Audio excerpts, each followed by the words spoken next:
So the WoW drought is starting to settle in.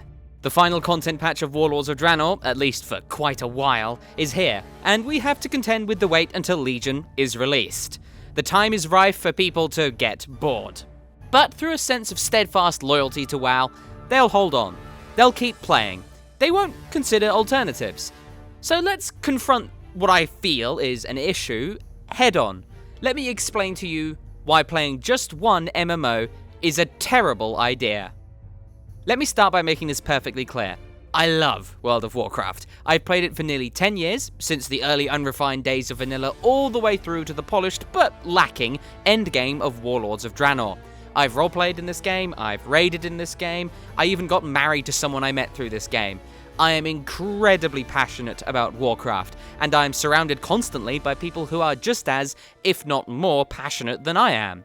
No doubt the people who watch this video are similar. Maybe you love Warcraft, or at least passionate enough, one way or another, to watch a video about it. It confuses me, then, that so many players of World of Warcraft are under the impression that people who play other MMOs are the enemy, that they're some mysterious bad guy who fundamentally disagrees with them and who they can never get along with. That playing other MMOs is, in some strange and twisted way, a betrayal of the long years of loyalty that they've had to World of Warcraft. This is an incredibly unhealthy attitude, and here's why. Let's make a comparison.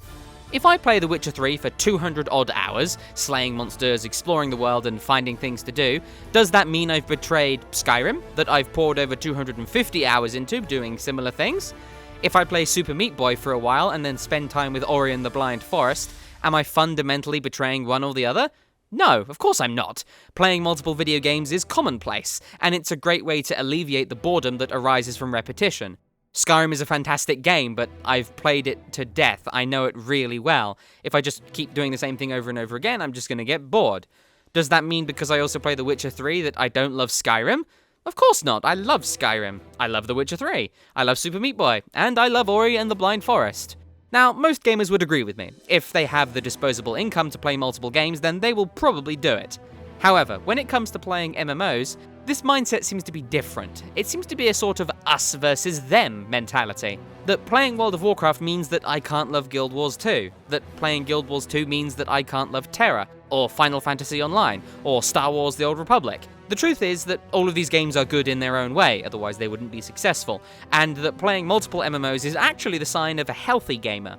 In my eyes, a lot of the steadfast loyalty that some players have to an MMO comes from the amount of time that they put into it, which makes a lot of sense. I mean, it takes a long time to master World of Warcraft, and it takes even longer than that to see every piece of content that it has available. That kind of time commitment builds loyalty. But I'd like to ask, why? Why does World of Warcraft deserve our unswerving loyalty? Well, the answer is it doesn't. I mean, it deserves our time because it's a game we enjoy playing, but if we don't enjoy playing it, then it doesn't deserve our time. I'll happily admit it, I don't spend much time playing World of Warcraft anymore. I log on mostly to raid, and I'm starting to get into Elemental Shaman PvP so I can learn exactly what the specialization suffers from in that kind of environment. I may also make a PvP video at some point after I've become more practiced at it. But my point is that in most of my free time I actually play Guild Wars 2, or Dragon Age Inquisition, but we're talking about MMOs here. Because I play Guild Wars 2, does this mean that I don't love World of Warcraft? Again, of course not. I mean, I make videos about World of Warcraft, of course I love it. That doesn't mean, though, that I won't play another MMO that I genuinely enjoy. As I mentioned earlier, MMOs are a time commitment, and not everyone has the time or the income to play multiple MMOs. Now that's entirely understandable, and that's not really what this video is about. No, this video is aimed towards those players who love World of Warcraft, but who are getting a little bit tired of it. As I said, repetition breeds lethargy, but who, despite this issue, are still logging on every day to try and find something to do. Most of the time they'll just hang around in a city and do nothing. So ask yourself, if you're a player like this, why are you doing this? Why are you spending time on a game that you're not enjoying? Now, before you panic, I am by no means suggesting that you unsubscribe, alright? I want to make that perfectly clear. What I am suggesting is that you broaden your mindset, that you find other ways to entertain yourself, that you build some variety in the games that you play. If you enjoy WoW, then fantastic. I'm not suggesting that you shouldn't. I mean, it's a great game.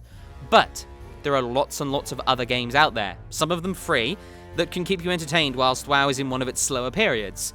Every game has peaks and valleys, right? I mean, when Warlords of Draenor released, there was a great peak, and then afterwards, as we slowly kind of got into the rut of less content, and people started to see that Warlords of Draenor was a little bit more shallow than they were expecting, we entered a valley. And when World of Warcraft is in one of these valleys, there's no shame in adding variety to your free time by playing other games as well.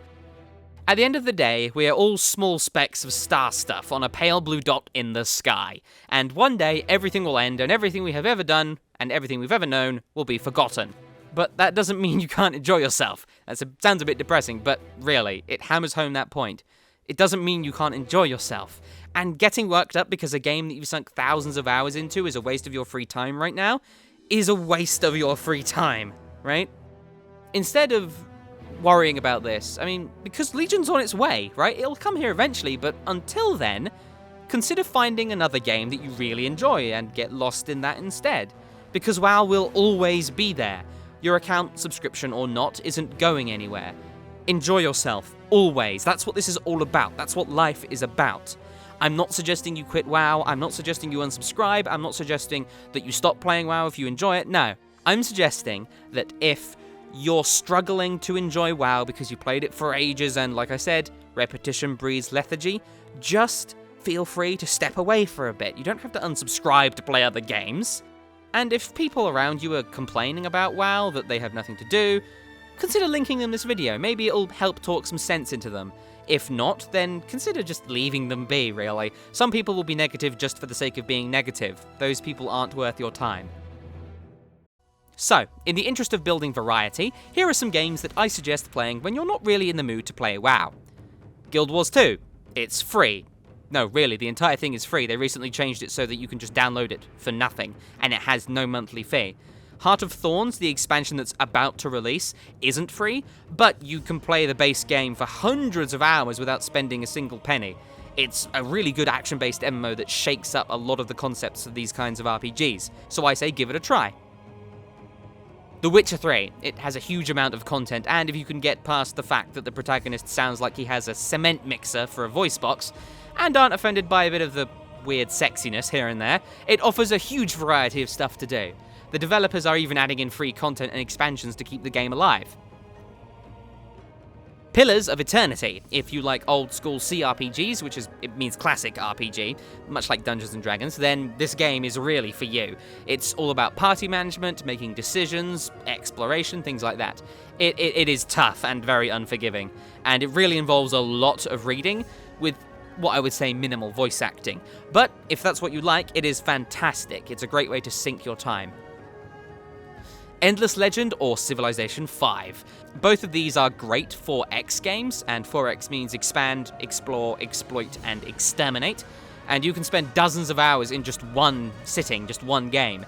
If you like building up an empire, negotiating with your enemies, building up your resources, social policies, armies, and then going to war for the hell of it, then these 4X games are probably right up your alley. Endless Legend is more fantasy, and Civilization 5 is more kind of strict history. Endless Legend's much more about playing like monsters, like Draken and Necro thingies, and Civ 5 is more like playing classic, kind of more historical stuff, like England, America, France, Germany, Spain, Italy, all that kind of stuff, you know? So it's a little bit more kind of realistic. Now let's talk about a few cheap indie games that don't actually cost much, but will provide loads of content. First of all, Crypt of the Necrodancer, which is a rhythm-based roguelike game. It's good fun, quite challenging, and has a lot of stuff to do in it. Next up, The Binding of Isaac, which is another roguelike game, but more action-oriented and with a really, really screwed-up art style. If you can look past that, it's actually a really compelling game to play. FTL Faster Than Light, which is about being a starship captain and trying to reach your Federation allies before being annihilated by the random number generator, basically. It's really good fun. It's a good sci-fi game. Don't Starve, a survival game with a really cool art style and a really odd sense of humor. I'm not into survival games myself, but it's there, and I hear it's pretty good. And finally, Super Meat Boy, which is a devilishly hard platformer with great controls and a funny, if quite thin, story. It's the Dark Souls of platformers, basically, and it is hugely rewarding and has loads and loads of content. You'll never beat it. I'm just going to say that. You will never beat it. So any of those games can keep you busy if you don't want to play WoW. If you do, like I said, then fantastic. But don't suffer through the WoW drought through some sense of loyalty, because you won't be rewarded for it. You just won't. I mean, there's no point in suffering for a video game, no matter how much time you put into it. Just because you play other games, other MMOs, doesn't mean you don't love WoW. Can we please move past this? The games industry is moving in the direction that encourages gamers to have a variety of video game choices. I mean, just look at all the other MMOs out there that are doing well. I mean, that doesn't mean that WoW isn't good, doesn't mean I don't love WoW because I play other MMOs. Just play what you enjoy. And people that judge you based upon what games you play are assholes. Okay? Now, get out there and kill some bad guys. Thank you very much for watching, and I wish you the best of luck in the World of Warcraft. Or Tyria. Or wherever else.